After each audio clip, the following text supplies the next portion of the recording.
एक लड़की सुनसान सीट पर अकेली बैठी थी। शाम का समय था, रात होने वाली थी। वह लड़की अपनी सीट पर अकेली बैठी हुई थोड़ी बहुत नींद के कारण झुक रही थी तो कभी उठ रही थी। वह लड़की देखकर ऐसा मालूम हो रही थी उससे अकेला कोई सफर करने के लिए भेजा है, मतलब उसके साथ कोई भी और आने जाने वाले लोग नहीं है। इतने में वहां उस ट्रेन की बोगी में टीटी आ गया था टिकट चेक करने के लिए। जैसे ही टिकट चेक करने वालों को देखी, वह लड़की अचानक घबरा गई और उसकी नींद थोड़ी भी टूट गई। वह लड़की जैसे ही टीटी को अपने पास आता देख रही थी, वैसे वैसे ही घबराना शुरू कर रही थी। मुझे देखकर ऐसा मालूम हो रहा था कि उस लड़की के पास टिकट तो बिल्कुल भी नहीं होगा। इसी कारण से वह लड़की टिकट चेक करने वालों को देखकर ऐसे कांप रही थी जैसे उसके पास टिकट हो ही ना हो। जैसे टिकट चेक करने वाले उस लड़की से पूछता है कि टिकट दिखाओ, तभी वह लड़की गुमसुम और मधुर आवाज में कहती है कि मेरे पास टिकट नहीं है, मुझे बहुत जरूरी काम है। मेरी माँ की मृत्यु हो गई, उस काम से मैं शहर से गांव जा रही हूँ। मैं जल्दीबाजी में घर में पैसा भी भूल चुकी हूँ, इस कारण मैं टिकट भी नहीं ले पाई थी। सुबह टिकट चेक करने वाले कहते हैं कि अगर आपने टिकट नहीं लिया तो आपको 300 रुपए का फाइन देना होगा। यह देखकर लड़की के होश उड़ गए और उसकी आंखों में आंसू बहने लगे। मतलब कैसे मालूम हो रहा था कि वह लड़की कुछ देर में रो देती है। फिर उसके बाद वह लड़की टिकट करने वालों को समझाते हुए कहती है कि मेरे पास टिकट नहीं है और मेरे पास पैसे भी नहीं है। अगर मेरे पास पैसे रहते तो मैं टिकट जरूर कटा लेती। मैं किसी मजबूरी के कारण अपने गाँव जा रही हूँ, मैंने टिकट नहीं ले पाई। बहुत किसी तरह से टिकट चेक करने वालों को समझाकर वह लड़की भेज देती है। टिकट चेक करने वालों को भी उस पर दया आ जाती है और पूरी सफर तय करने का टिकट फ्री में उसे दे देते हैं।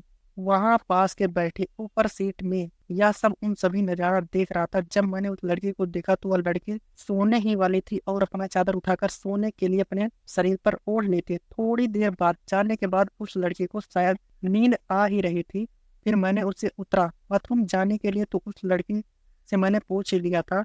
मैंने उस लड़की से पूछा कि आपके पास बिल्कुल भी पैसे नहीं है। वह लड़की घबराई और कहती है कि मैं जल्दबाजी में घर से निकल गई हूँ, जिस कारण से मैं पैसे लेना भी भूल गई हूँ। उसके बाद मैं उसे 500 रुपया अपनी जेब से निकालकर उसे देने का प्रयास करता हूँ, लेकिन फिर भी वह लेने से मना करती है।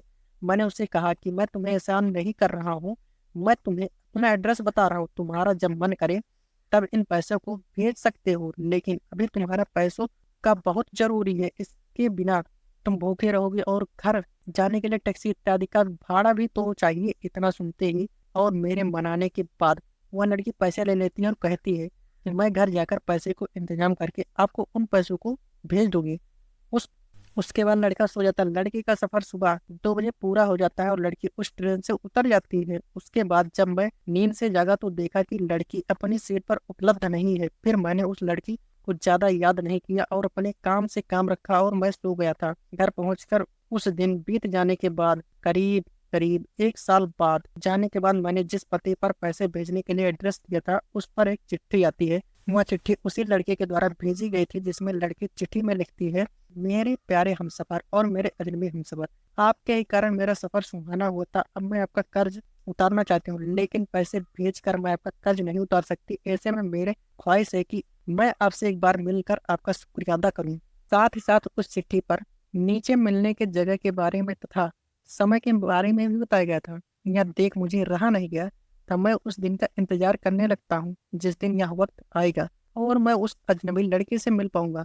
आपको बता दें कि वह अजनबी लड़की मुझसे मिलने के लिए इतना क्यों थी मुझे भी नहीं पता, लेकिन जब से मैंने उनकी मदद की थी मैं हमेशा सोचता रहता था कि कहीं वह लड़की भूल तो नहीं गई, मेरा शुक्रिया अदा करना भी नहीं जानती। उसके बाद में उसी दिन उसी समय पर इस समय की व्याख्या उसने अपनी चिट्ठी में की थी।